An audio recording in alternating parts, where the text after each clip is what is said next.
Oi, tudo bem? Meu nome é Luiz Santa Cruz. Vou pedir para o Roberto para eu começar a apresentação aqui. Ele me coloca depois do presidente e do vice-presidente do Open Group.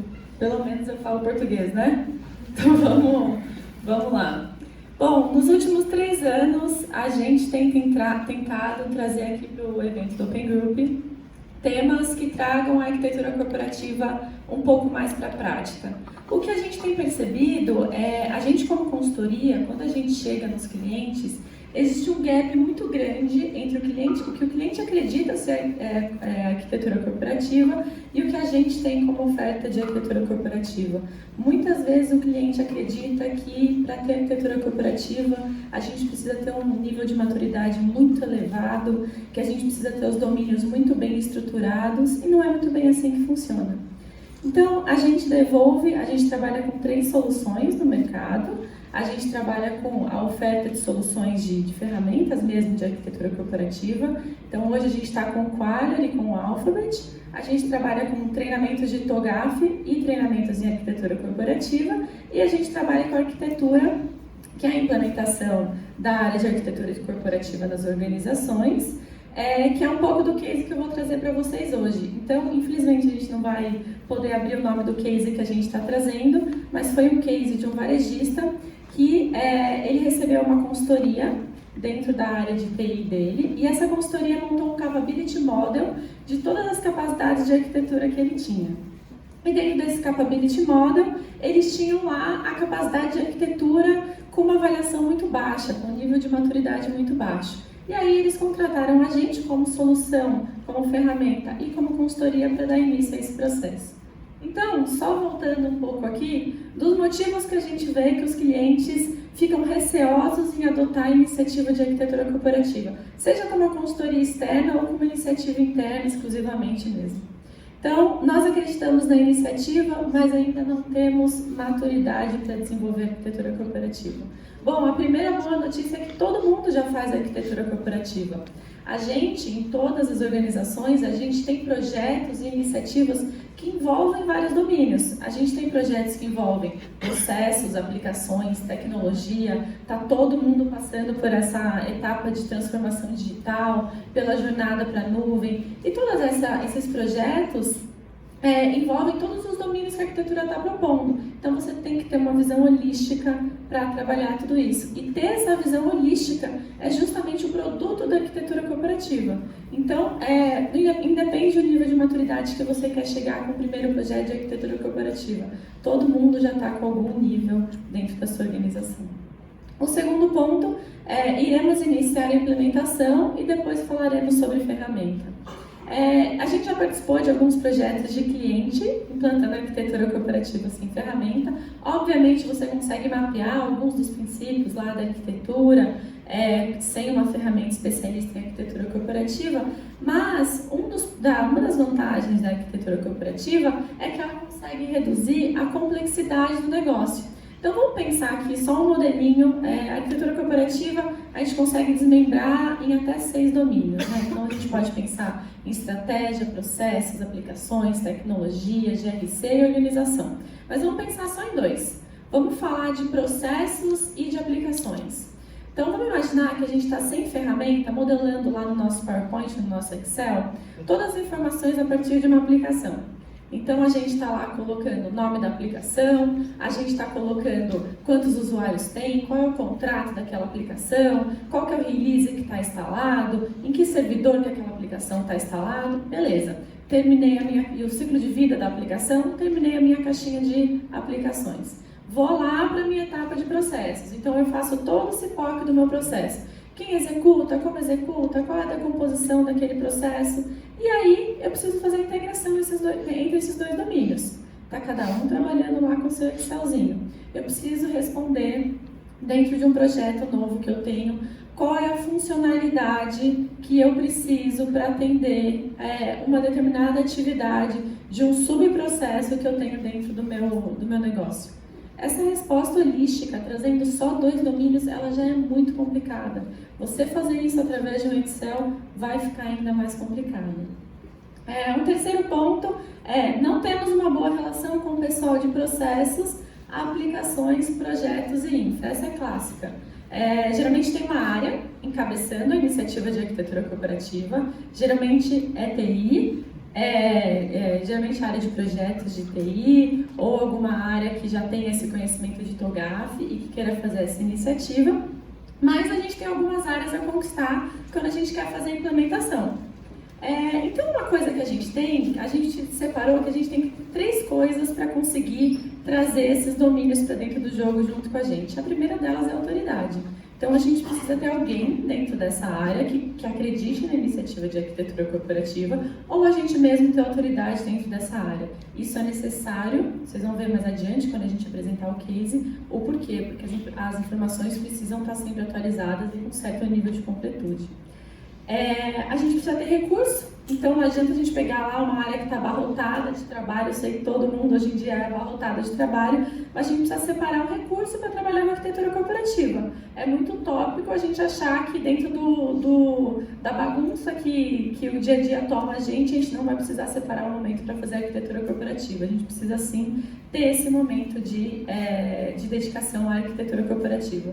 E o mais importante deles é benefício. Quando a gente fala de arquitetura cooperativa, a gente está falando sim de integrar esses domínios, mas se as áreas isoladamente não tiverem benefícios no uso de arquitetura cooperativa, essa iniciativa vai morrer.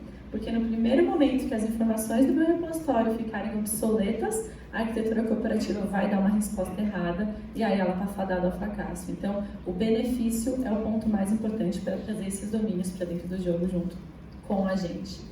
A gestão não entende a necessidade, então a gente tem muitas abordagens, a gente tem muitos exemplos, esse próprio fórum é uma oportunidade muito boa da gente convencer a gestão da importância da arquitetura cooperativa.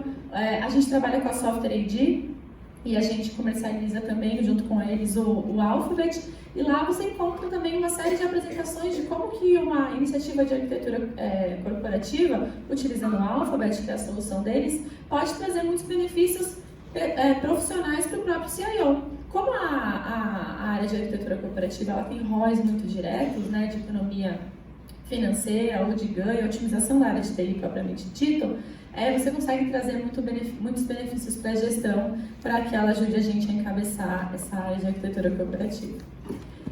E por fim, a gente já faz arquitetura no Excel e no PPT. Quando o cliente fala isso para a gente, o que a gente costuma fazer é importar o PPT e o Excel dele para dentro de uma solução de arquitetura cooperativa e pedir uma resposta holística. Então a gente coloca isso dentro do quadro, geralmente dentro do quadro, e aí o cliente fica lá com a planilha Excel dele na nossa frente e a gente pede uma resposta holística. Então, me diz, você tem uma regulação, vamos falar SUSEP, que eu vi que tem algumas empresas de seguro aqui. Então, tem uma regulação da SUSEP.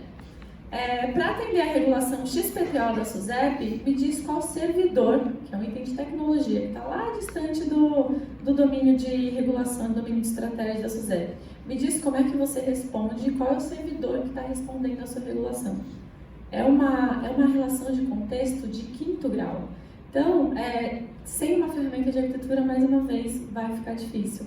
Não estou aqui para defender soluções de arquitetura corporativa, mas eu estou aqui no sentido de mostrar que quando você vai implantar a área de arquitetura corporativa, ter uma solução vai ser um grande benefício que a gente vai ter lá na frente. Bom, para implantar a arquitetura corporativa, numa primeira rodada, a fase preliminar do TOGAF é a fase que fala como fazer uma área de arquitetura. Então, é a fase que nos ajuda a estruturar a área de arquitetura corporativa. Junto com a SET, que é um parceiro nosso do Rio de Janeiro e agora aqui em São Paulo também em alguns projetos, como no McDonald's, a gente montou um Canvas, e é um Canvas basicamente que passa por todas as etapas que a fase preliminar do TOGAF propõe para a gente. Então, qual é a ideia? A ideia é que preenchendo esse Canvas, ao concluir esse Canvas, você vai estar pronto para fazer a sua primeira rodada de arquitetura. Então, a gente vai passar por várias coisas nesse Canvas. Eu não vou passar por todas aqui na apresentação, senão vai acabar ficando muita coisa. Mas a gente passa por abrangência, áreas da empresa com interface, equipe, ferramenta, processo, indicadores, metamodelo, padrões, princípios e comitê. São pontos muito, muito importantes para que a gente tenha a resposta para esses pontos, para quando a gente for fazer a nossa primeira rodada de arquitetura. Bom, a primeira etapa que a gente tem que passar é a etapa de abrangência. O TOGAF, ele separa a arquitetura corporativa em 3 domínios. Então, ele fala lá em negócio, aplicações e dados e tecnologia. A gente, quando a gente vai discutir com o cliente, a gente costuma separar esses domínios um pouco mais. Então, a gente pega 6 domínios. Então, a gente pega lá estratégia, processos, aplicações, informação, organização, tecnologia e ainda tem clientes que a gente adiciona GRC. Então, o que a gente vai fazer quando a gente começar um projeto de arquitetura? A gente tem que entender qual é o key user dessas áreas. Então, primeiro a gente tem que entender como é que são essas áreas na organização, né? Elas vão ter outros nomes, elas vão ser conjugadas em alguns casos, elas não vão existir em outros. Então, a gente tem que entender um pouquinho mais como que funcionam essas áreas na organização. Entender como que funcionam essas áreas na organização, a gente precisa elencar um key user para cada uma delas e ver como elas trabalham. Então, entender como que elas fazem as documentações, como que o pessoal de aplicações faz o APM deles, como que o pessoal de processos está modelando esses processos, como que as normas são documentadas. E aí, a gente vai entendendo cada um dos domínios e como eles trabalham. Um ponto muito importante é a gente identificar as dificuldades que essas áreas têm. Porque quando a gente identificar as dificuldades, vai ser a nossa oportunidade de trazer os benefícios que a gente estava falando lá no começo. Nesse cliente, que é o case que a gente está trazendo aqui, eles tinham uma área de riscos com uma pessoa extremamente qualificada em riscos, para trabalhar com riscos, mas essa pessoa estava trabalhando no Excel, então ela fazia lá um levantamento de riscos, utilizando algumas metodologias, mas ela não tinha uma forma de trabalho estruturada para fazer isso.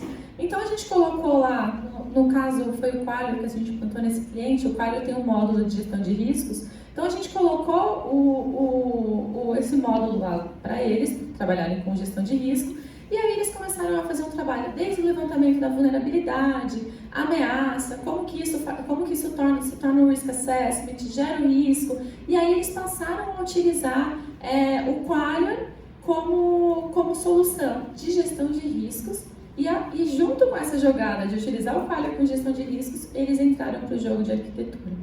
Então, a grande questão aqui é que a gente, como arquiteto corporativo, a gente não mete a mão na massa para documentar domínio de ninguém. A nossa responsabilidade como arquiteto corporativo é conceder para o negócio rapidez na visão holística para a tomada de decisão. Seja uma visão holística para conceber uma arquitetura alvo de um projeto, seja uma visão holística para dar uma resposta rápida, seja uma visão holística para entender como é que vai ser a minha transformação digital ou a implantação de uma nova tecnologia no meu negócio. Esse slide eu coloquei aqui porque é uma dúvida muito comum dos clientes que a gente tem, tá? Às vezes a arquitetura corporativa, no desespero de colocar os domínios para dentro, ela acaba assumindo responsabilidades que não são delas. E aí isso acaba se tornando um problema lá na frente, que a gente fica com áreas duplicadas. Então a gente acaba entrando naquela história de quem mexeu no meu queijo, e isso acaba sendo muito complicado dentro das organizações. Então vale mais a pena gastar um esforcinho com as áreas de domínio para tentar trazer eles para o jogo, em vez de tentar fazer o trabalho deles. Esse foi, na verdade, o framework que esse cliente ficou no... Olhando o relógio. Esse foi o framework final que a gente teve no cliente. Então, vocês viram que está sem aqui o último nível do domínio de organização, mas aqui tem todos os domínios que eles optaram e eles, inclusive, adicionaram o domínio de riscos de TI. O que significa essas camadinhas aqui? Significa que eles vão mapear, deixa eu pegar o processo como exemplo, desde o nível de macroprocesso, cadeia de valor, até o nível de tarefa e atividade. A mesma coisa para aplicações, infraestrutura, tecnologia, etc. Um ponto muito importante, lembra que eu falei que em alguns clientes a gente acaba optando por utilizar a ferramenta de arquitetura como ferramenta da área de domínio? Isso pode ser uma escolha, mas nem sempre isso vai ser uma verdade. No caso desse cliente aqui, ele já tinha uma solução de CMDB que atendia ele muito bem. Então ele não precisava usar uma solução de arquitetura para fazer a documentação que ele já fazia. Então o que a gente fez? A gente separou assim, você não tem uma solução aqui boa para modelagem de organização, processos. Eles utilizavam uma ferramenta free de modelagem, que também foi substituída pelo Qualia. Vocês não têm uma solução para falar de arquitetura de dados e nem de riscos de TI. Então, para isso, vocês utilizam o Qualia. Agora, como vocês já têm o CMDB, a gente vai puxar todas as informações do CMDB, tanto de infraestrutura quanto de aplicações para o nosso repositório. E aí os arquitetos corporativos fazem o link dessas informações com os outros domínios. Então, toda noite roda uma rotininha lá, o CMDB é atualizado e eu atualizo na minha ferramenta de arquitetura corporativa. E aí entra uma parte muito importante, que é a definição dos padrões e do metamodelo de arquitetura corporativa. Tem algumas discussões, que eu nem vou entrar muito no mérito aqui, mas as discussões das notações que a gente vai utilizar para falar de arquitetura corporativa, se eu vou utilizar Archimate, se eu vou utilizar a notação que minha ferramenta propõe, a nossa opinião como organização é que a gente vai utilizar a notação, o metamodelo que atenda o meu stakeholder. Se eu vou modelar um processo, eu vou modelar ele para um desenvolvedor, ótimo, eu uso o BPMN. Se eu vou modelar um processo para um atendente de loja, se eu estou falando do varejo, né, eu vou utilizar uma notação que esse cara entenda com o mínimo de explicação possível. Então, focar na nossa arquitetura em quem está recebendo a nossa arquitetura, quem é o consumidor da arquitetura. Então, quando a gente fala de metamodelo, a gente está falando basicamente do seguinte: quais diagramas que eu vou utilizar para representar cada um dos meus domínios? Dentro desses diagramas que eu utilizo para representar os meus domínios, quais objetos que eu utilizo e quais são os atributos desse objeto?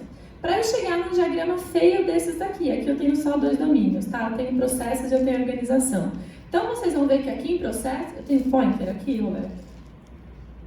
Não sei como é, mas eu tenho processos aqui, eu tenho os diagramas que eu utilizo para modelar processos, eu tenho os objetos que eu utilizo para modelar um processo e eu tenho todas as informações sobre ele. Então, se eu for falar de um processo que eu estou modelando, eu tenho que falar o nome dele, a descrição, o propósito da existência daquele processo, quem é o dono, quem são os recursos que trabalham nele, se ele tem alguma decomposição, se ele é subsidiado por alguma aplicação de TI, se ele tem algum documento associado, se ele existe porque eu estou atendendo alguma regulamentação e assim sucessivamente. Então, definir o metamodelo da sua arquitetura garante a completude da sua arquitetura corporativa. E mais do que isso, garante, se for eu que estou modelando um processo na sua organização, em determinado momento chegar o Bruno para modelar um processo na sua organização, vai estar todo mundo falando a mesma língua. Então, essa é a importância do metamodelo. É uma etapa um pouco menos estratégica, mais burocrática, mas a gente vê que no andar da arquitetura corporativa é uma etapa muito importante. E aí, tiveram algumas áreas lá que passaram pela nossa avaliação, quando a gente estava falando do nosso framework, e que acabaram ficando de fora. Geralmente isso acontece com a área de projetos um pouco, a área de processos tem uma forma de trabalhar um pouco diferenciada.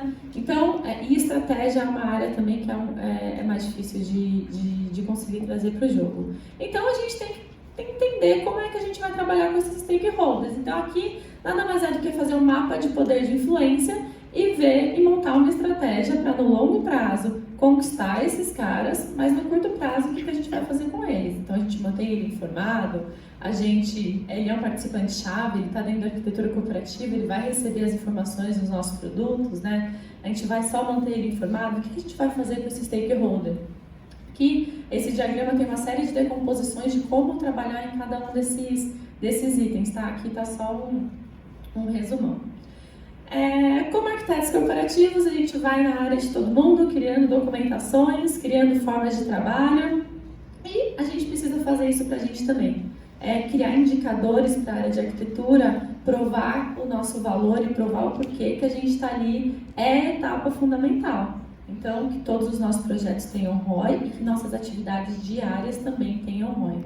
Então, aqui tem um pouco dos macroprocessos, claro que também eles têm decomposição, mas aqui tem um pouco dos macroprocessos desse cliente. Então, ele tinha atividades lá de controle, participação de comitês externos, acompanhar e medir as atividades, estabelecer os fluxos de governança, a gente já vai entrar um pouco mais nisso.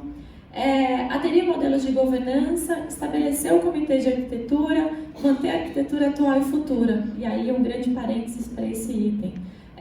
De novo, gente, um repositório de arquitetura, ele só é válido quando ele é atualizado, para que a todo momento, todo mundo que entrar nesse repositório de arquitetura tenha uma informação assertiva.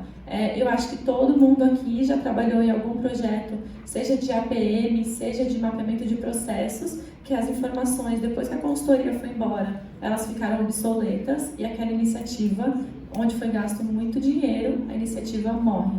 Então, essa é uma preocupação que a gente tem que ter. Como é que a gente mantém a nossa arquitetura atual e futura sempre, sempre, sempre atualizada. E buscar novas tecnologias. Então, a gente, como arquiteto corporativo, a gente tem um pezinho lá na TI e a gente tem um pezinho no negócio. Então, a gente tem que trazer inovação para o negócio. Eu acho que esse é o nosso grande valor dentro da organização, dentro dos trabalhos que a gente executa no dia a dia. Mas trazer inovação, trazer novas soluções, trazer novas tecnologias para o negócio é o papel fundamental do arquiteto corporativo dentro das organizações. Então, aqui eu trouxe alguns fluxos de governança da arquitetura para vocês conhecerem. É uma máquina de estado dentro de uma ferramenta de arquitetura, onde tudo que você cria, ela passa por um fluxo de aprovações para que todo mundo tenha conhecimento. Passar por um fluxo de aprovação não é só garantir que está certo. Passar por um fluxo de aprovação é garantir que aquilo tem um consenso na organização, que as pessoas da minha organização conhecem aquele tema, conhecem aquele processo, conhecem aquela aplicação e que todo mundo está consciente do que está acontecendo na organização. Então, esse daqui é um fluxo de processos. Então, o pessoal vai lá, ele elabora, passa por uma validação metodológica e arquitetural. O que é a validação arquitetural? É garantir que o processo que eu mapeei está linkado com os outros domínios da arquitetura. Trabalho aí do arquiteto corporativo. Ele passa por uma validação de projeto, validação da área de negócio, homologação e vai para a produção. Até o pessoal, o dono desse fluxo, está aí junto com vocês. Um outro ponto importante, aí foi um uso um pouco mais criativo que fizeram dos fluxos de governança da arquitetura corporativa. Todos os arquitetos corporativos e todo mundo que participa desse processo arquitetural, mesmo que não seja arquiteto corporativo, ele tem responsabilidades. Ele tem que aprovar diagramas, ele tem que gerar fluxos. Então, o que a gente fez em um dos nossos clientes? Quando a Luísa ocupa a posição de analista de aplicações, Luísa saiu de férias, automaticamente a solução coloca uma pessoa no meu lugar, dentro do trabalho de arquitetura corporativa, para executar todas as minhas atividades de arquiteto corporativo. E por fim, aqui um fluxo super complexo, que é um fluxo de aprovação de risco. Risco é uma informação extremamente estratégica dentro da nossa organização, ela é crítica. A gente está vendo, a gente vai ter workshops amanhã falando da criticidade das informações, né? Então, aqui eu tenho um fluxo de governança de riscos. Então, um risco pode ser aprovado, basicamente, um risco pode ter uma ciência de, bom, eu tenho aquele risco, não tem nenhuma ação de mitigação que eu possa fazer, vai ser isso mesmo, segue a vida, ou eu posso aprovar uma exceção. Então, eu tenho um risco de liberar o Skype na minha organização, mas eu vou aprovar uma exceção para o usuário XPTO e ele vai poder utilizar essa solução dentro da minha organização. Então, aqui foram só alguns exemplos de fluxos de governança, mas dentro da arquitetura, para cada objeto que você cria ou para cada diagrama que você cria dentro da sua governança, você precisa ter um fluxo para controlar o ciclo de vida desses ativos. Bom, e a parte mais interessante do projeto, que na minha opinião é a parte mais importante, que é fazer o ADM. Todo mundo aqui que já ouviu falar de TOGAF, já ouviu falar do ADM, e o ADM é o método que a gente desenvolve a arquitetura. Então, a gente se preparou até agora para conseguir desenvolver a arquitetura, e agora a gente precisa fazer rodar essa arquitetura com projetos novos. Então, como que a gente desenhou nesse cliente? Bom, eles têm BPs lá, que são business partners, são pessoas com conhecimento de tecnologia, que ficam rodando no negócio, buscando novas ideias e novas formas de otimizar as ações de negócio que acontecem. Então, esses BPs chegam no final do dia com uma série de ideias. Essas ideias, nessa primeira etapa, nessa primeira bolinha do meu framework, do meu ADM, que foi customizado, tá? Esse aqui não é o framework do TOGAF. Essas ideias são escolhidas, a gente faz um funil de ideias com base em quão holísticas elas são. Então, as ideias, por que mais holísticas, né? Porque é aí que a arquitetura mais vai poder ajudar na gestão dessas iniciativas. Então, a gente seleciona essas ideias e elas vão para a visão da arquitetura. Na visão da arquitetura, a gente cria um canvas para essas ideias. Então, a gente cria uma arquitetura-alvo. Então, eu tenho lá um cenário atual, eu tenho esse cenário atual de todos os pontos de vista, né? Processos, aplicações, tecnologia, e eu desenho meu cenário futuro falando quais itens eu vou impactar. Não o que eu vou impactar e nem como eu vou impactar ainda, mas o que eu vou impactar em termos de processos, aplicações, tecnologias e dados. Feito isso, eu passo lá para o pessoal de negócio fazer toda a metamodelagem dos processos de negócio que vão ser alterados. Ou seja, aqui eles estão modelando como que o negócio quer que funcione aquela nova ideia que ele teve. Modelado como o negócio quer que funcione as novas ideias que ele teve, vai para o pessoal de aplicações, dados, tecnologia e gestão de riscos, para que eles façam a viabilidade das aplicações e para que eles façam a análise de risco do que está sendo proposto pelo negócio. Obviamente que esse ciclo aqui, ele pode ir e voltar, porque o negócio pode pedir uma solução que seja inviável tecnicamente ou que tenha um risco absurdo para o negócio e que a gente tenha que voltar dentro desse ciclo, tá? Ele é um ciclo que ele pode ser interativo a todo momento. Feito isso, o pessoal de aplicações, dados, tecnologia, ele criou vários cenários. Ele nunca deve criar só um cenário, então ele vai criar vários tipos de solução que ele pode ter para viabilizar aquela implementação. E aí, a gente vai decidir por um deles e o pessoal de implantação de projeto vai seguir a vida deles. E por que eu digo seguir a vida deles? Porque eles podem fazer isso com ágil, eles podem fazer isso com cascata, eles podem fazer isso utilizando a metodologia de gestão de projetos que eles bem entenderem. A gente não está concorrendo com esses caras em nenhum momento. Essa é uma pergunta muito recorrente nos nossos clientes. A gente tem clientes que estão aqui que estão utilizando metodologia ágil, tem clientes que estão utilizando waterfall e concorrem pouco com a arquitetura cooperativa. Já vi, inclusive, alguns modelos de como os dois trabalham juntos e sempre dá muito certo, tá? Sem grandes interferências. Por fim, a gente faz uma análise de conformidade para ver se o que foi sugerido foi implantado. Isso é muito importante. E aí a gente faz o cadastro dos artefatos gerados. Então, tudo que foi adquirido nesse novo projeto, todo o processo que foi implantado, a gente faz o cadastro dele dentro da aplicação. E, obviamente, lembra que no ciclo da ADM tem os requerimentos aqui no centro, a gente trocou e a gente colocou a atualização das boas práticas de arquitetura, a atualização dos princípios de arquitetura a todo momento, a atualização dos artefatos a todo momento, através do ciclo de vida que a gente criou lá, que eu mostrei para vocês do fluxo de governança.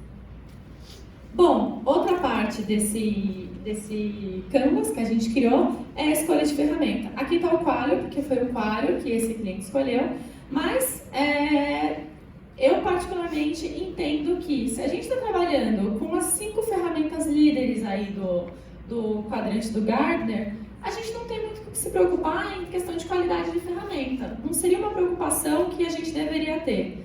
Eu conheço 3 delas um pouco melhor.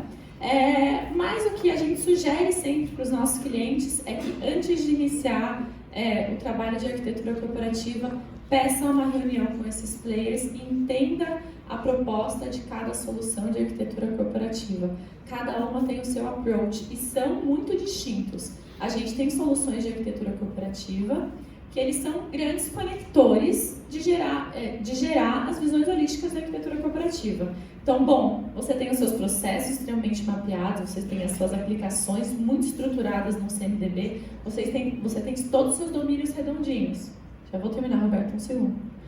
Você tem todos os seus domínios redondinhos. Você vai lá e só pluga essa aplicação e ele te dá as visões holísticas. Agora, se você tem uma necessidade de modelar artefatos, talvez você precise de uma solução que te permita modelar artefatos de arquitetura também. Então, eu acho que essa atividade de escolher qual é a ferramenta que você vai utilizar é uma atividade prévia ao seu trabalho. Conheça. Temos aqui o Alphabet com a Software ID, o Plata aí também, o pessoal da Mega, a gente com Qualio. Então, isso é muito aberto, os players trabalham todos juntos. as ferramentas são muito diferentes, então vale a pena conhecer todas de fato. E aí, aqui para finalizar, uma externalidade positiva que a gente teve no nosso projeto. Lembra que eu falei que que a gente foi chamado nessa empresa porque eles tinham feito um capability model com as capacidades da área de TI que eles deveriam melhorar. E quando a gente terminou o trabalho de melhorar a maturidade da capacidade de arquitetura corporativa, como a gente tinha mexido em cada um dos domínios da arquitetura corporativa, a gente viu que a gente acabou levando a maturidade de diversas outras capacidades que eles tinham na organização e que não era o nosso foco no momento. Então aqui está um pouco das capacidades que com esse trabalho de arquitetura corporativa a gente conseguiu melhorar junto com eles, e isso foi um grande motivo de sucesso do projeto, além da própria implantação da arquitetura corporativa em si. E por fim, aqui vocês veem como ficou o nosso Canvas, aqui já todo preenchidinho, até com as etapas que eu pulei, então como ficou a estrutura organizacional, como ficou o comitê, os princípios de arquitetura, os indicadores, então aqui está o Canvas todo preenchido para vocês. Bom, quase estourei meu tempo, era isso. Aqui estão meus contatos, qualquer dúvida a gente vai estar aí no corredor para a gente conversar.